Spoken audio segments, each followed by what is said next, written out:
Thank you, Tim, and welcome back, everyone. Our next speaker is well qualified to present a topic that's at the very heart of what SENEDIA is about. That's technology initiatives for the warfighter. Mr. William Bray serves as the Deputy Assistant Secretary of the Navy for Research, Development, Test, and Evaluation. Bill is responsible for executive oversight of all matters related to RDT&E budget activities, science and engineering, advanced research and development, prototyping and experimentation, and test and evaluation. This is a position, do you remember some time ago we had a cocktail event with Senator Reid? You remember that way back on Monday evening?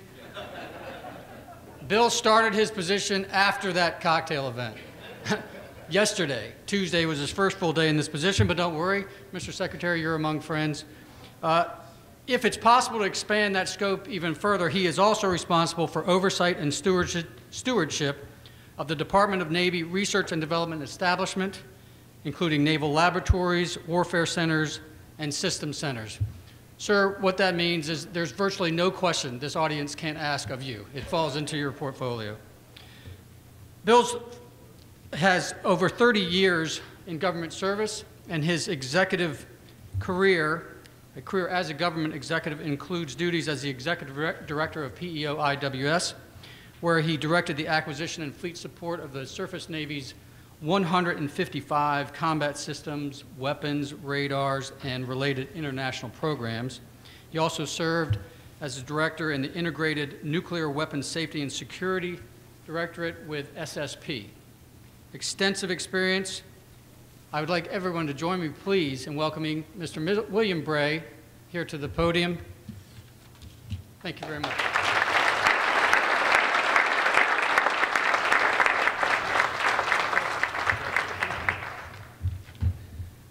Well, good morning, everybody. As Ken said, I've kind of, depending on how you want to count, you could either say I started last Monday or I started Tuesday. So I'm fresh in the hotspot of DAS and RDT&E. But I think it's a great time to take this job, given, I'm sure, the discussions you had today, the great brief by Dr. Billingsley this morning. Clearly, it is a time where everybody is looking at how do you innovate, how do you learn, how do you apply that, how do you collaborate, and how do you get technology capability to the warfighter. Now, I'm going to share, as I come in today, I wanted to share a couple questions that I kind of posed to my staff. So this is hot off the presses. Please don't take lots of notes on this. But this is kind of where my head is at as I walk into the DASN job. The things I posed to them was, how do we lead the modernization of our systems engineering M&S standards, tools, processes to adapt to our future engineering needs in the wave of new technology?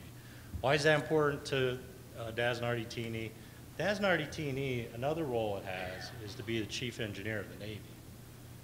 And I think that engineering piece is a key aspect of the job to really bring that technology and S&T along, connect it into the engineering environment, and get it into programs of record, or get it out to the fleet as a separate item. Second one is the stewards of the taxpayer dollars. How do we maximize every dollar spent for delivery of capability to the warfighter? I think that is absolutely critical. I'll talk a little bit this morning about the RDT&E budget and where it's at today, and talk a little bit towards that. Where are the opportunities for acceleration of capability? I think Don McCormick talked a lot about MACO and ARPED. I'm not going to spend a lot of time on that in the processes, but I will talk about some of those technologies that I think are important technology areas that we need to do. And the second question to that, the corollary, was, are we advocating challenging the system to invest in those areas and go fast? I think that's absolutely critical. Dr. Billingsley talked a little bit about this earlier as well, $6.4. Is the budget, is the RDT&E budget aligned appropriately to maximize our investments across that funding stream, from beginning all the way to the end? And then finally, how do we advocate and promote the right investments in the Naval Research and Development Establishment? You know, we have the new folks present here today. So that we have the right technical workforce on the government side to help lead the effort, and also have smart government buyers in the future as we figure out how do we integrate a lot of these capabilities going forward. So that was that's where my head is at in 24 hours on the job and having a few in-doc briefs. They're really hard questions. If you got ideas, I'm certainly open to discuss them with you. And I'm looking forward to working with my staff to kind of work through those. I think they are critical challenges, and as I said, I think the RDT&E job is kind of the nexus at a lot of key things to help us to go fast. I want to start off with a couple quick quotes. I'm going to start off with Mr. Stackley from about a year ago, and he talked about acquisition reform. And by the way, so Dr. Billingsley's brief was, you know, great out-of-the-box S&T. Mine's going to be your typical Washington, D.C. government, Pentagon speak. I'm going to try to make it interesting as we go, and hopefully you'll ask me a lot of questions, but it is going to be certainly much different from the doctor's brief. But Mr. Stackley, his comment was, experimentation and agility fundamental to the development's efforts towards improving our acquisition outcomes is the increased use of rapid prototype development and experimentation in a program's formulation. Why are they important? These efforts are essential elements in our ability to get the requirements right, so make sure we're not building to too hard of a requirement and get in a 8-year, 10-year program development cycle, to inform critical decisions so we know when we can go to the fleet fast, when is the right time to make that happen, and then reduce the programmatic risks earlier so we don't get so far down the road and we've invested a lot and we find out this technology is not going to work. So that experimentation becomes very, very key, and that really is a key to that expediting fielding. The CNO put it very simply, innovation comes from learning fast. It's about the team that can bring the people, the technology, and the processes together to learn the fastest. That's the team that has the advantage.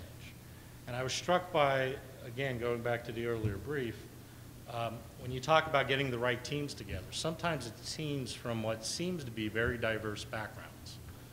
Space exploration, deep ocean technology. And bringing them together, trying to figure out how to solve problems is a key. And I think under Dr. Burroughs' leadership, who was my predecessor, that's exactly what he tried to do as he looked at the Naval RD&E establishment. Bring different communities together, get the right experts in the room, and let's go solve the right problems. So you can go to the next slide.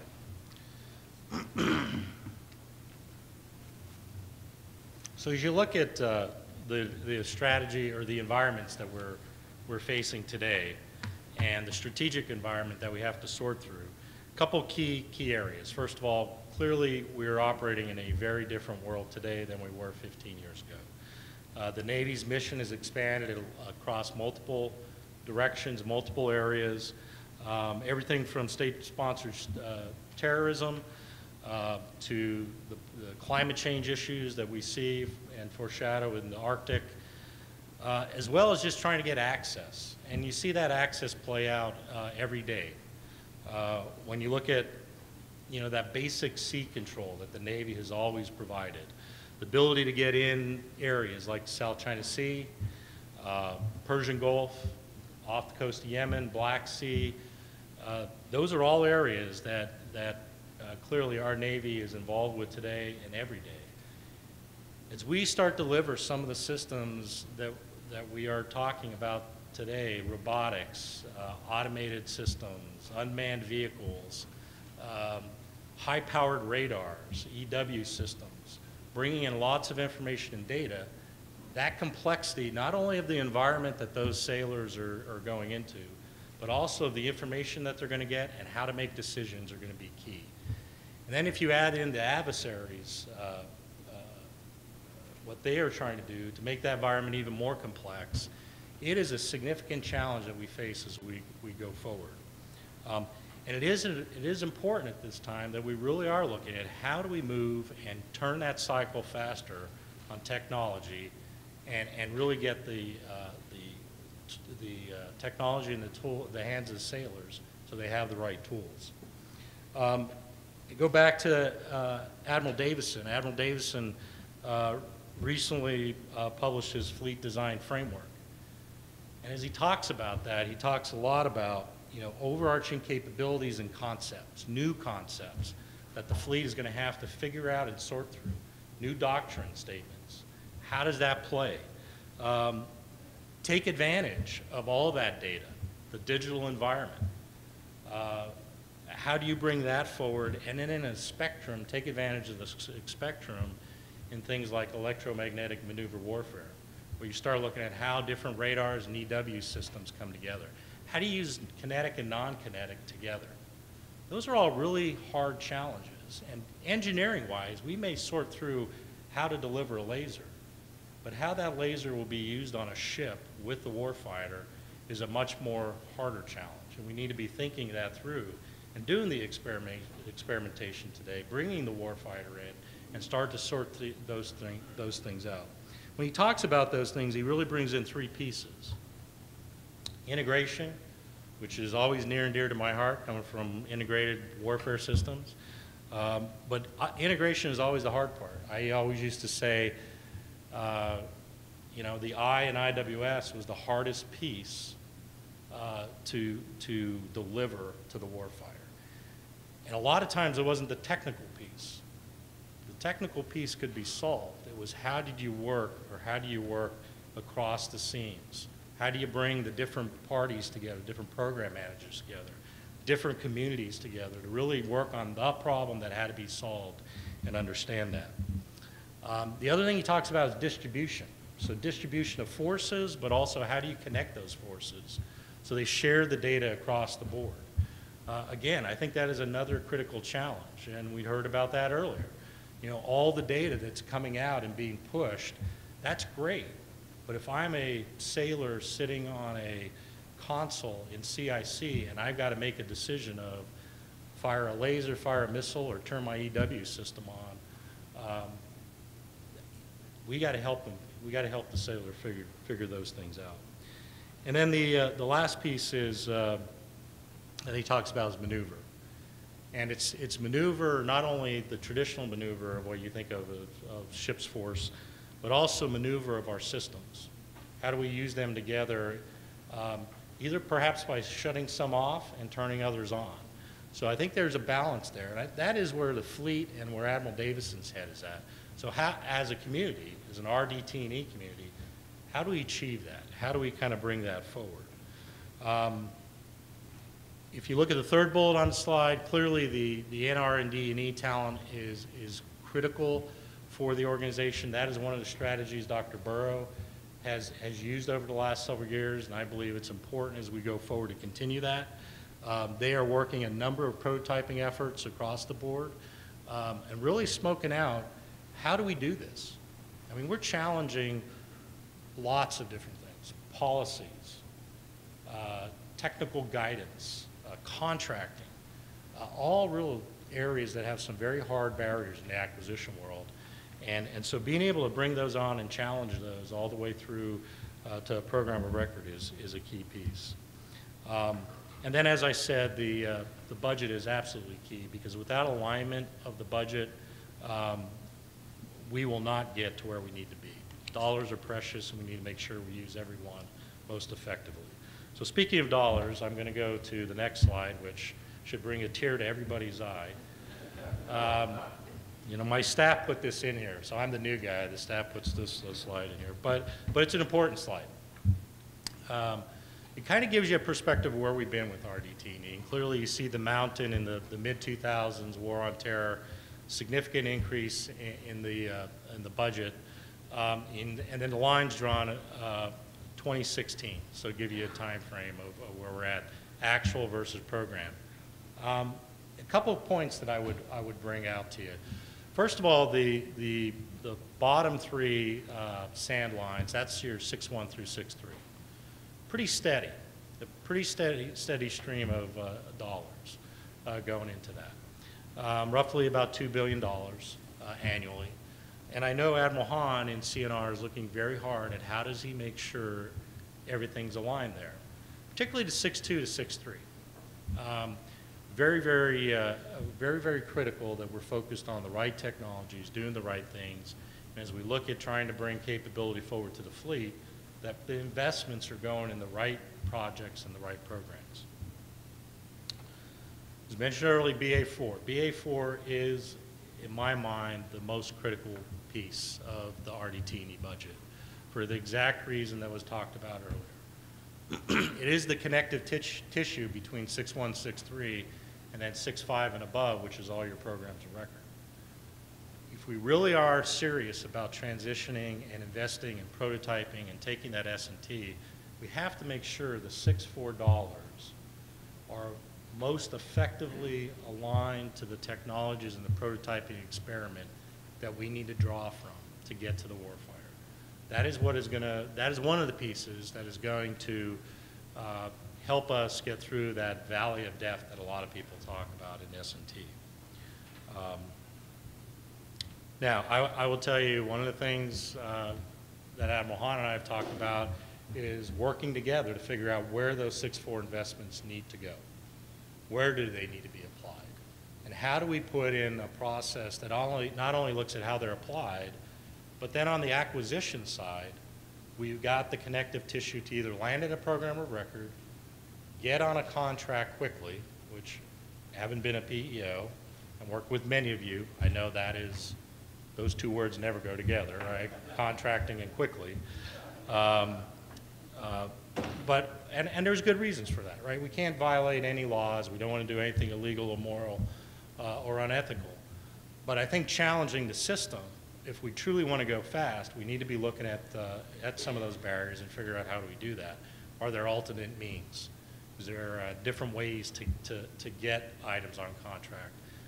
How do we look at maybe doing prototyping early and be able to then roll quickly into an execution contract if requirements are met? Those are all areas I think we have to go off and really challenge. The other piece that I always looked at, I'll put my previous job's hat on, the PEO, what I emphasized to my program managers, you have to be strongly connected to the S&T community.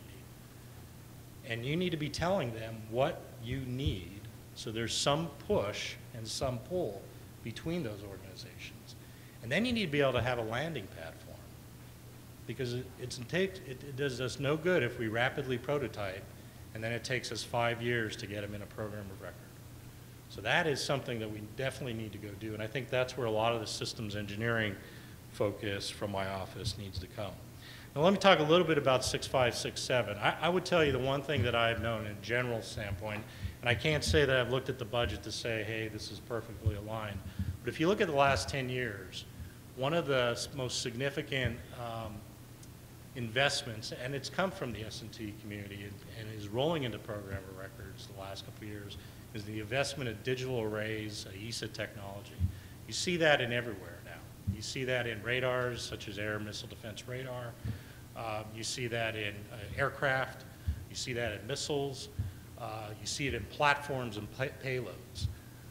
I think that is outstanding. A lot of times tie it back to what we saw in the 80s with Spy 1 and the phased array radar. You know, back then, that was new technology brought on board in the 1980s, extremely great technology.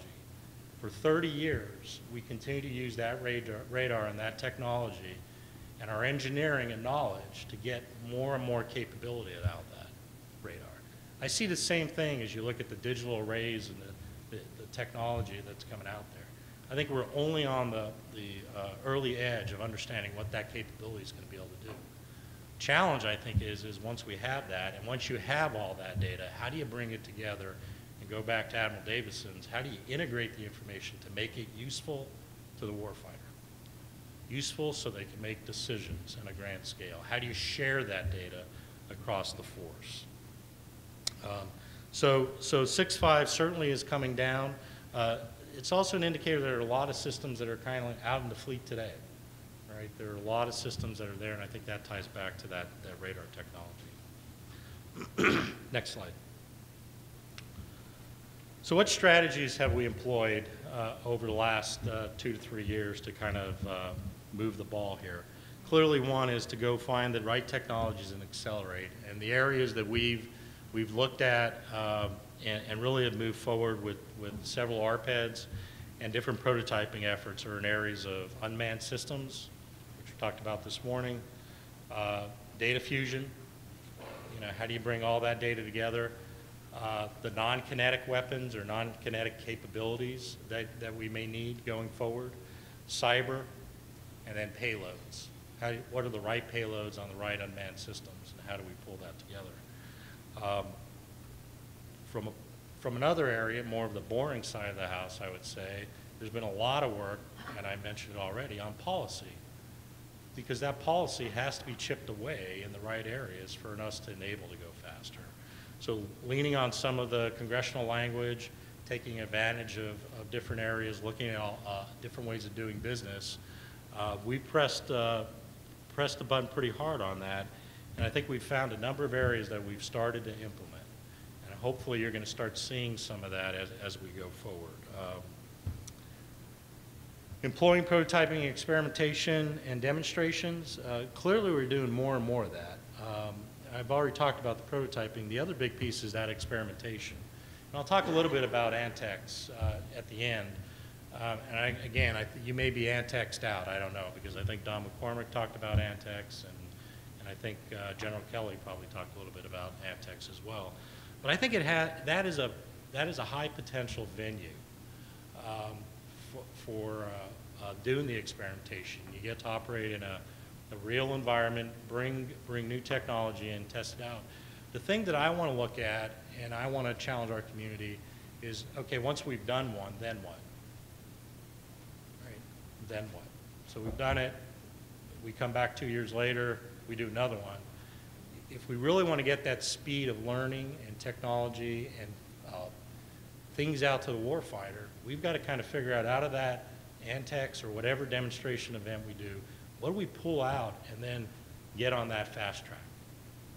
Some people call it, I've talked to a few folks and they talk about the fast track kind of being the fast lane on the interstate. You got your little fast lane card, you can go through that lane pretty quickly because you've done everything up front. Maybe other programs, you got to stop at the toll booth every now and then, right, and pay the toll.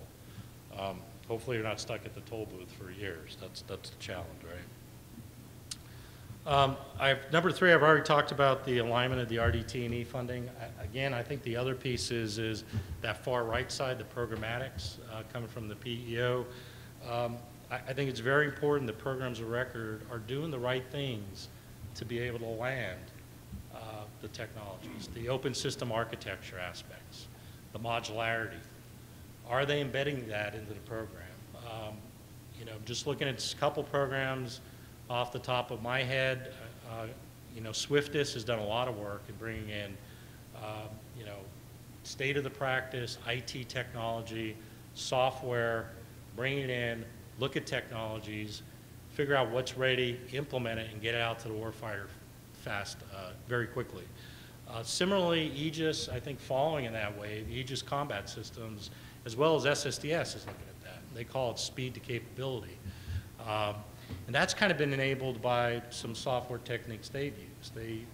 Aegis has a common source library. SSDS has a single source library. It's one library that delivers the many baselines, delivered relatively rapidly. So if you want to get something inserted in there, particularly from a software standpoint, it's becoming easier and easier. And so as long as we're looking at what the threat is and what the gap is and identifying those, getting them in, I think is key. We need to make sure all of the programs that are out there are doing those type of things, those smart designs to make sure they're ready to receive the prototypes and the capabilities. The other piece is the industry aspect. Clearly looking at the large primes is key, but also the small business is absolutely important. Looking at how do we use SBIR dollars, how do we bring in small business, looking for that creativity, linking that into the programs, absolutely important. And then the other piece is looking at non-traditional DoD companies. what is Silicon Valley doing? How do we bring that in? Can we bring that in? What makes sense? How do we move as quick as they do? Different business model, recognize, very different business model, but there's a lot of things that they're doing that I think we need to be looking at and understand. Last two aspects that I would emphasize that I think are key strategies going forward, the making sure the NR&DE establishment is there and ready, which I talked about already, and then that systems engineering piece, which I think gets to a lot of where we need to go. How do you create a model-based systems engineering across the Navy with the right tools, the right architecture to be able to bring capability in rapidly across the Navy, and you're not dealing with multiple systems, multiple different designs and systems engineering designs. I also think that model aspect of it, being able to have models ready and available, not just in the early design, not just in the middle of the design, but all the way throughout, is very, very key, and absolutely key to things like additive manufacturing. So next slide, please. So looking at this slide, this is really just an array of areas, focus areas. Before Dr. Bray left, he put together a DON RDT&E plan, which is currently being staffed, but it really tees up some of the key areas, many of which I've talked already.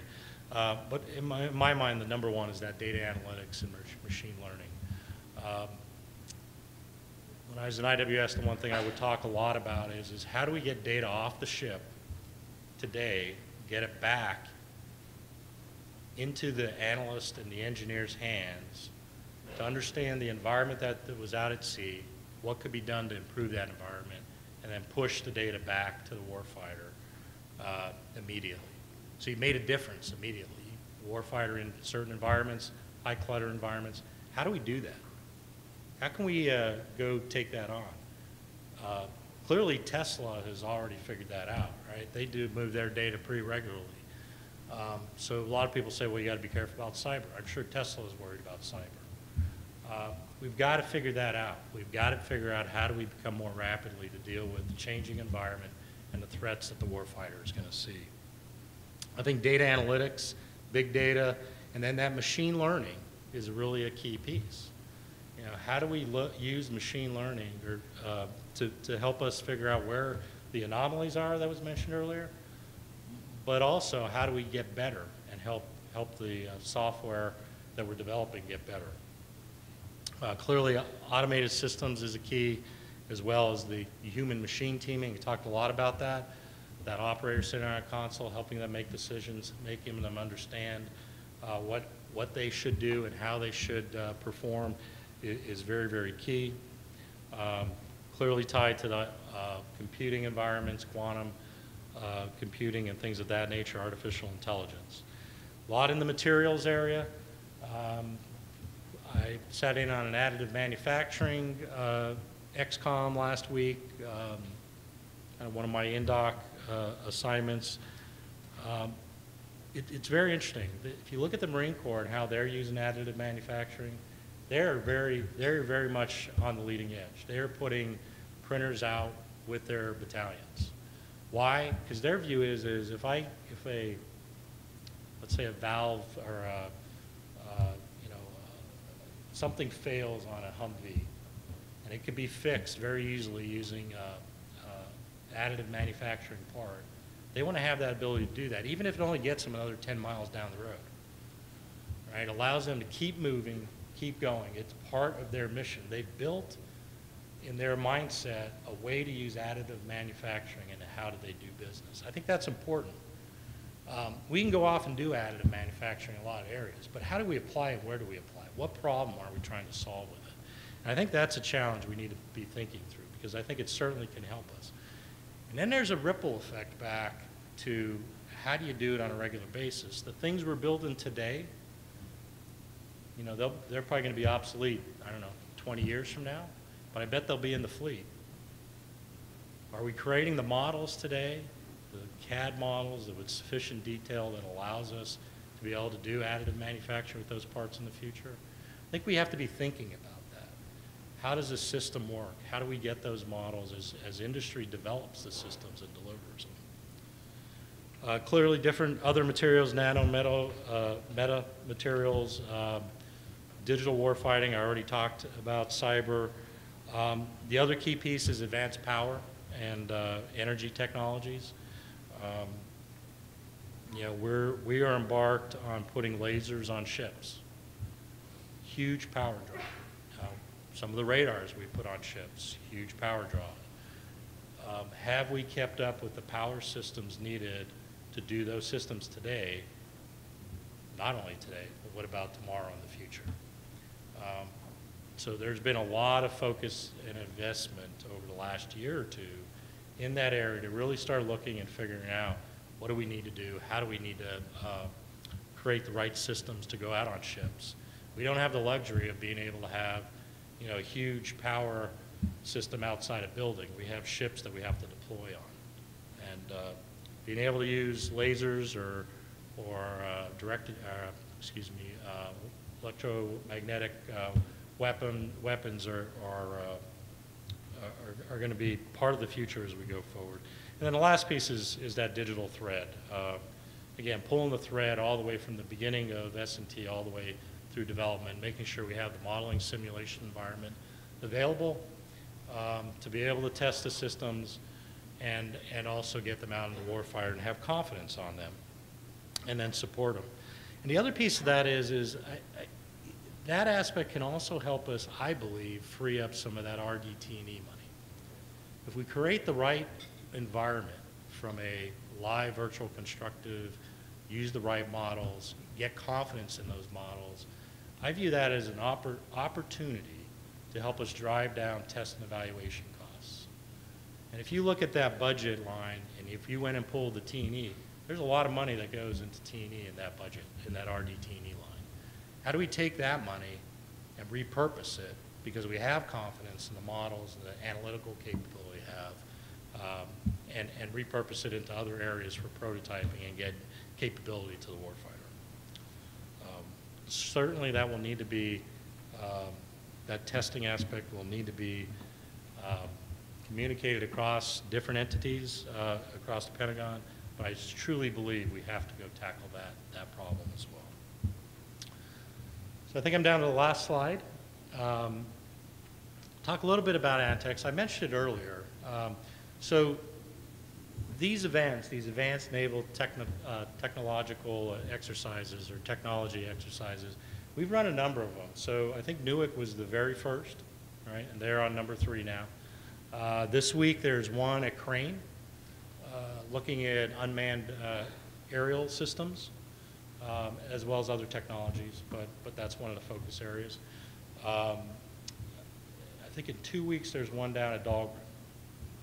Again, and then the Marine Corps has weighed in heavily. The Marine Corps is really, my understanding, I have not seen a lot of the information and data from them, but they ran one very heavily engaged with the warfighter in place. They had Marines using the systems, and they're really trying to draw out what technologies they can go rapidly on. So I think as we look at that, I think it's a great opportunity, it's a great forum. It is really trying to lay in a operational scenario vignette, tying it to make it realistic, looking at it in operational environments off the coast of Newark, right outside there in the waterways, and also you know, out at Crane in the field, bringing that all together and then challenging where is the areas we do need to go fast, where are the warfighter needs that draws us through and gets the right technology and prototype. I think it's extremely important to be able to do that and do that quickly. And then the other pieces, as I mentioned earlier, is that after action report. How do you kind of pull it through the other end and get the capability out there faster? And with that, I think that is my last slide, and I will pause if anybody has any questions.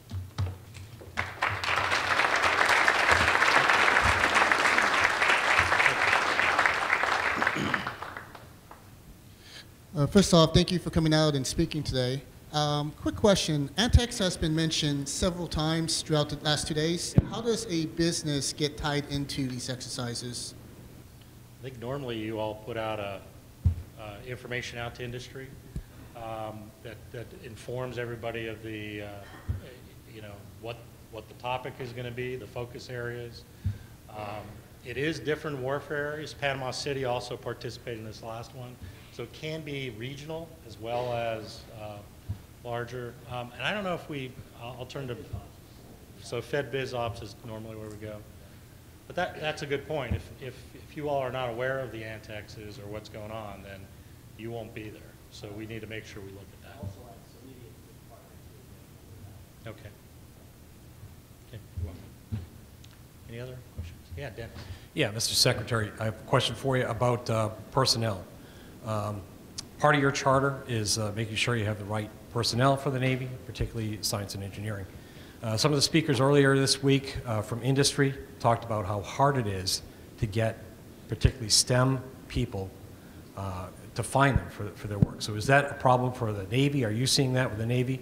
And is the Navy's personnel and personnel classification system set up to help you do that?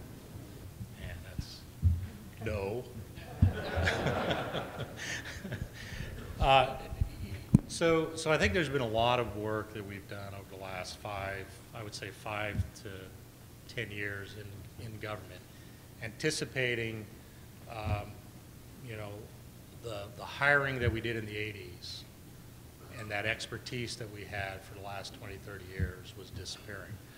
So I think there was a lot of good work that was done to try to connect up to STEM activities, universities, bring them in, and my path was through the warfare centers, and I think that's an important piece on the government side, bring them through the warfare centers because they get that hands-on, you're dealing with the fleet, you're dealing with technology, you're dealing with programs hands-on, really learning research, development, and engineering.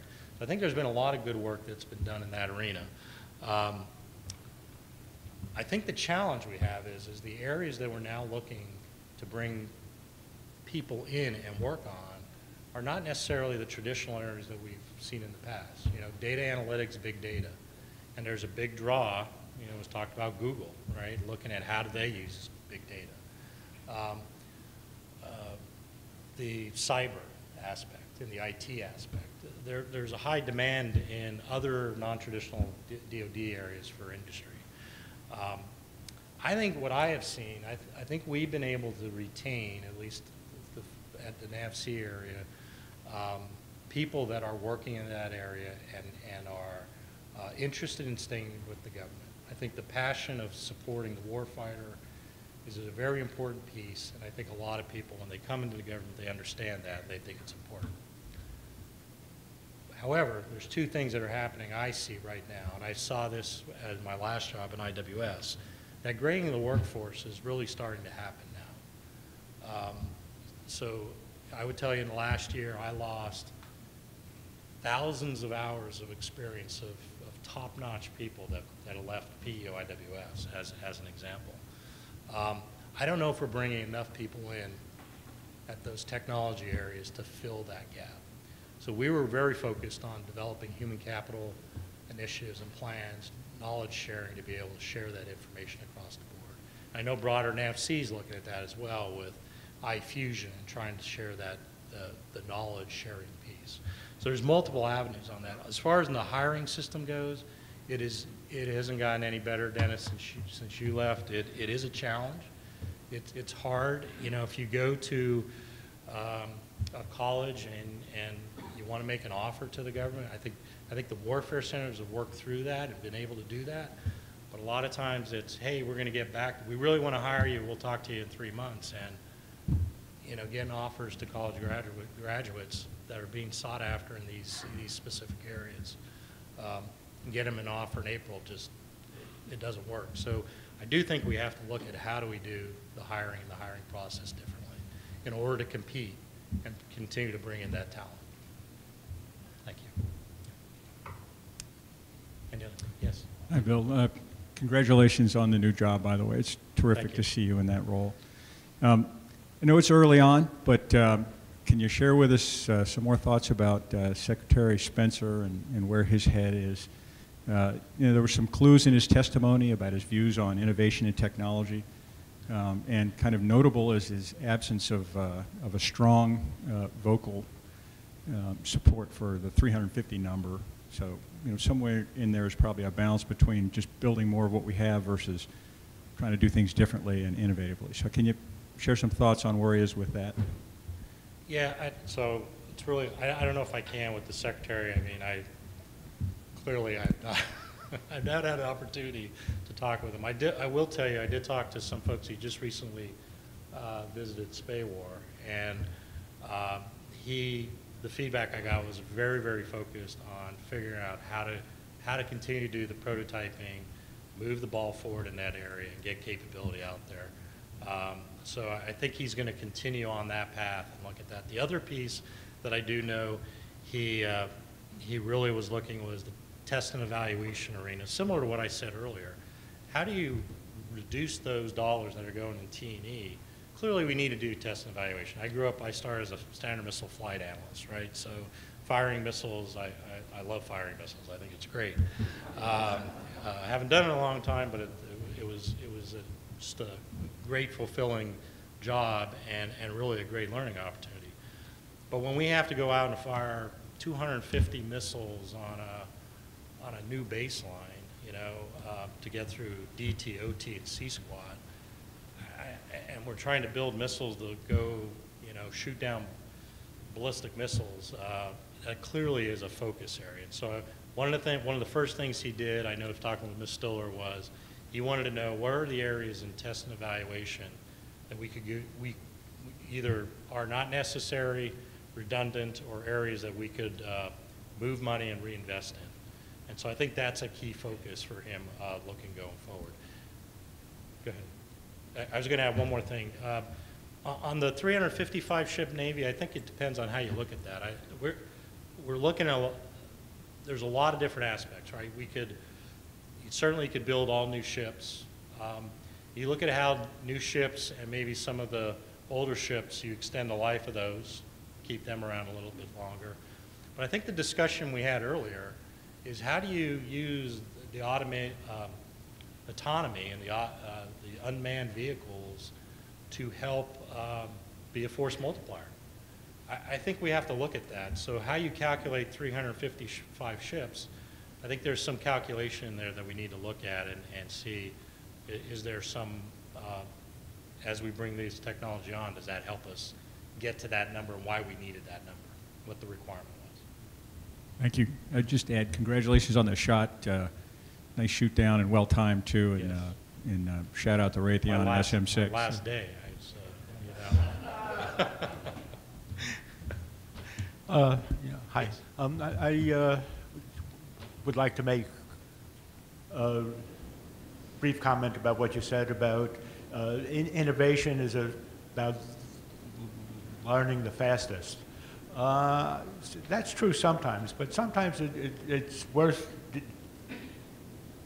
digging into things much more deeply, trying to understand them, taking the time. Yes. I have a few sayings. One of them is anything worth doing is worth doing slowly. Yeah. Yeah, and so, I come from the Admiral Meyer School of Engineering as well, and he always talked a lot about build a little, test a little, learn a lot.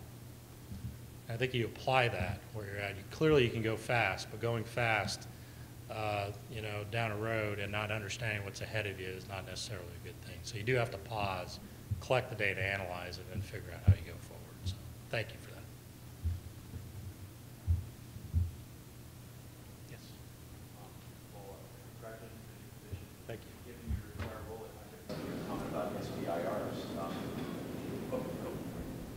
Congratulations, and given your prior position at IWS and your comment about SBR technology, do you think there's one or two swim lanes you think there could be more rapid partnership and cohesion of different SBR technologies that could get fielded more quickly? Do you have any personal observations or thoughts you could share with us? I'll give you one general one, just from a civil standpoint. I would tell you, I think where we're at today is anytime we have software algorithm improvements to solve problems, I think we're getting closer and closer where you can get those into systems more rapidly. The challenge we saw, as an example, and this was a big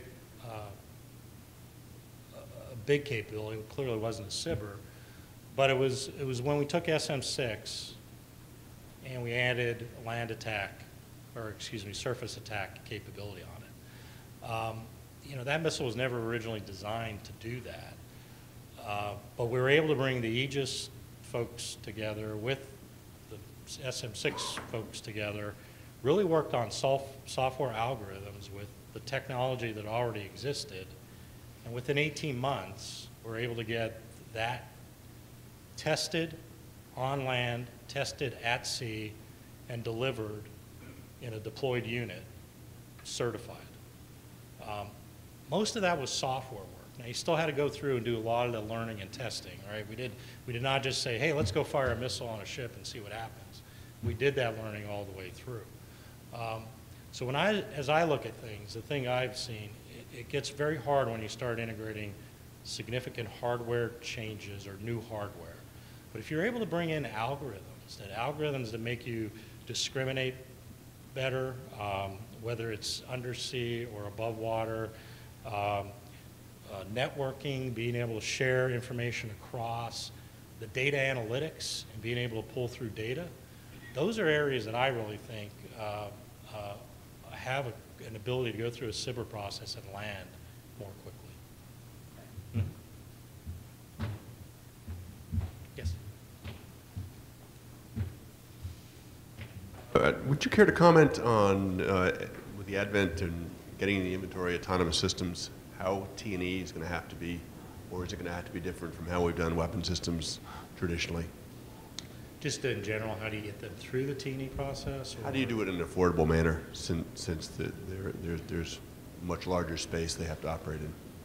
Yeah, I don't have an answer, but I will tell you that's part of that challenge. I think that you have to go more rigorous on the modeling, simulation, live, virtual, constructive arena. I think you have to invest in those areas, and we're going to have to gain confidence in those models and then be able to articulate to the T&E community why we have confidence. It's very similar when you're looking at trying to conduct, from my background, integrated air missile defense, right? You got a BMD threat coming in, a target, and you got a couple cruise missile threat targets. Executing that test is not easy, and it's very expensive. And if one of those targets fail and you have to redo the test, now what do you do? So we got to figure out how do we crack that nut and get beyond, hey, we need to do a live test, and that's the only way to get through. I don't have any answers yet. I've clearly put that on my list of things to go work on. Okay.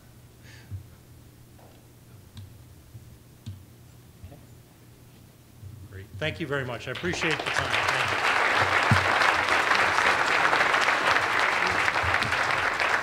Mr. Secretary, Bill, on behalf and with your many shipmates here, congratulations on your new assignment. Thanks for taking time in your first couple of days to join us here at SENEDIA and providing your insights on this very expansive portfolio at a critical time. And with our great thanks, here's a special SENEDIA coin. Very good. Your first one, Secretary.